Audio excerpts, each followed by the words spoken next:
ओम शांति। कहते हैं मन के हारे हार है, मन के जीते जीत। मन चंगा तो कटौती में गंगा। मन को वश करना हवा को वश करने के समान है। तो ये सभी कहावतें मन के लिए है। एक बार देवताएं चर्चा कर रहे थे कि हमारी सभी इच्छाएं, सभी मनोकामनाएं पूर्ण हो जाएं। ऐसी शक्तियां हमारे पास हैं और हम चाहते हैं कि इन शक्तियों को हम कहीं छिपा कर रखें, क्योंकि यदि हम इन्हें मनुष्य को दे दें तो शायद वो गलत प्रयोग करे। तो चर्चा चल रही थी कि इस शक्ति को कहाँ रखा जाए। एक देवता ने बताया कि इस शक्ति को समुद्र के नीचे छिपाकर रख दिया जाए, परंतु दूसरे ने कहा नहीं, मनुष्य वहां पहुंच जाएगा। किसी ने कहा ये जो चमत्कारिक शक्तियां हैं इसको आसमान में छिपा दिया जाए, परंतु किसी ने कहा वहां भी मनुष्य पहुंच जाएगा। किसी ने कहा जंगल में किसी गुफा के अंदर छिपा दे। किसी दूसरे देवता ने कहा पहाड़ी की चोटी पर कहीं इसे छिपा दे। परंतु सबने विरोध किया और अंततः एक देवता ने कहा क्यों ना हम मनुष्य की सारी मनोकामनाएं, सारी इच्छाएं पूर्ण करने वाली इन शक्तियों को मनुष्य के मन के अंदर ही छिपा दें, क्योंकि मनुष्य का स्वभाव है भटकना। वो भटकेगा पहाड़ पर, वो भटकेगा समुद्र की गहराई में, वो भटकेगा आसमान में, गुफाओं में, कंदराओं में, परंतु अपने ही मन की गहराई में नहीं जाता। तो उन देवताओं ने सारी शक्ति को मनुष्य के मन के अंदर छिपा दिया और मनुष्य शक्तिहीन हुआ, ढूंढता ही रहता है कहाँ है, कहाँ है।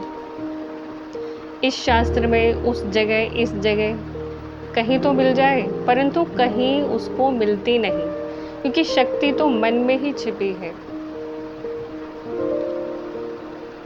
मन का भटकना, टेंशन, डिप्रेशन, नकारात्मक विचार, ये सभी कुछ मन से जुड़ा हुआ है। इसके पीछे क्या कारण है, इसको जानने के लिए पहले मन को समझना पड़ेगा। मन कैसे काम करता है? तो हमारा जो मन है वो टीम के द्वारा काम करता है। टीम मतलब TEAM। टीम मतलब TEAM। T माना थॉट अर्थात विचार, E माना इमोशन अर्थात भावनाएं, A माना एटीट्यूड अर्थात वृत्ति, M माना मेमोरी यानी स्मृति। तो जैसे हमारे विचार होते हैं वैसे हमारी भावनाएं होती हैं, जैसी हमारी भावनाएं होती हैं वैसे हमारी वृत्ति होती है, और जैसी हमारी वृत्ति होती है वैसे ही स्मृति होती है, वैसे ही विचार मन में पैदा होते हैं। हमारी वृत्ति में क्या है, हमारे कॉन्शियसनेस में क्या है, इस बात पर ध्यान देने की ज़रूरत है, क्योंकि जो स्मृति में होता है वैसे ही विचार मन में पैदा होते हैं, और जो स्मृति में होता है वैसे ही मन की स्थिति हो जाती है। जैसे कोई दुख वाली बात याद आ गई तो दुख की फीलिंग होगी, सुख वाली बात स्मृति में आ गई तो सुख की फीलिंग होगी। अंग्रेजी का जो शब्द है मैन, संस्कृत के मन का ही रूपांतरण है। मनुष्य शब्द भी मन से ही बना है। मनुष्य यानी जो मन में रोपा है, जो मन में गढ़ा है। हम मन की बात कर रहे हैं, मन होता कहाँ है? तो मन हमारी आत्मा की एक फैकल्टी है, सूक्ष्म शक्ति है जो दिखाई नहीं देती। हमारी आत्मा में 3 सूक्ष्म शक्तियाँ होती हैं, मन, बुद्धि और संस्कार। जैसे कि आप चित्र में देख रहे हैं, तो मन में विचार पैदा होते हैं, बुद्धि से निर्णय लिया जाता है, और जिस कर्म को बार बार किया जाता है वो हमारे संस्कार या आदतें बन जाते हैं। और कोई भी बुरा संस्कार या आदत ऐसी नहीं जिसको बदला ना जा सके। मन का नियम है कि उसको छोड़ना पता है, उसको पकड़ना पता है। मन का नियम है कि उसको क्या नहीं करना चाहिए ये पता है, क्या करना चाहिए वो आपको उसे बताना पड़ेगा।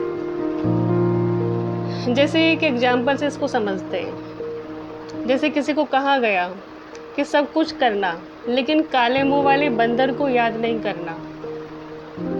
तो मन का स्वभाव है काले मुंह वाले बंदर को ही याद करेगा।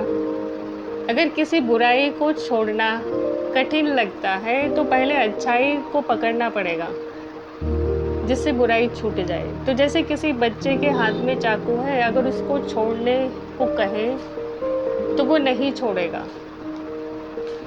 आप उसे कुछ अच्छी चीज़ पकड़ा दे तो वो अपने आप ही छूट जाती है। तो जहाँ प्राप्ति होती है, प्यार मिलता है, तो नेगेटिविटी निकल जाती है। आपको अंधेरा दूर करने के लिए झाड़ू हाथ में नहीं लेना है। अंधेरे का कोई सोर्स नहीं होता, आपको लाइट जलानी है। जैसे ही लाइट जलती है वैसे ही अंधेरा दूर हो जाता है। तो हमारा मन ऐसे काम करता है। ओम शांति।